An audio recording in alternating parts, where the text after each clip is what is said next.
Joining me now is Nathan Daschle, Democrat lobbyist and president of the Daschle Group. Nathan, thanks so much for your time. We haven't heard a lot from Joe Biden since he stepped down from the presidency or said that he wasn't going to run again. We've kind of heard from him intermittently. Were you surprised by this diagnosis? Was there any talk behind the scenes that he may have been suffering in this way? Well, it's a great question. So first of all, I was, of course, surprised by the diagnosis. I mean, there was no indication of this, and there's no evidence that there was knowledge of this prior to the announcement that was covered up. But my broader reaction really has three parts. First, Joe Biden is in the rearview mirror. He's yesterday's news. And I think that if you want to be outraged, the current Trump administration gives you plenty of opportunity to be outraged. But let's let Joe Biden live in peace right now. He's going through a clearly difficult time. Second, I think that there was some degree of a cover up on the part of his staff to conceal the status of his health. But it wasn't very successful because even prior to him dropping out, the overwhelming majority of Americans thought he was not in shape to carry on as president. So the secret was out. And third, I think that with this diagnosis, he really wasn't. And I wish that he had made his decision sooner. In fact, I wish he had been a one-term president, announced that prior, in fact, earlier on in his term.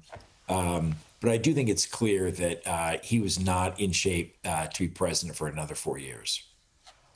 Well, Jake Tapper has certainly not made him yesterday's man. He's put him very much in the spotlight with his new book. And he was someone who fiercely defended him when there were ever any questions about his cognitive ability. But now his book has forensically questioned and laid bare, anecdotal evidence that perhaps Joe Biden never had the full cognitive ability when he was president. Well, my one question about Jake Tapper is Jake Tapper is currently a news anchor, and he has been for the past several years. Yeah. So if he had this information, why didn't he present it as news over the last few years and instead wait for a book where he could make money? So I'm a little bit concerned about that. But look, I think Democrats concealed this. Democrats stood up for Joe Biden when they shouldn't have. At the same time, Republicans say the most ridiculous things right now because it pleases Donald Trump. So really, both parties, there's an absence of leadership and not too many profiles and courage, really in both parties. But I don't think Democrats can run from this. I think the Democrats have to acknowledge, in fact, as you may know, there is an investigative report that came out during Biden's presidency, the Hur report, that described him as being in sort of an ill fate.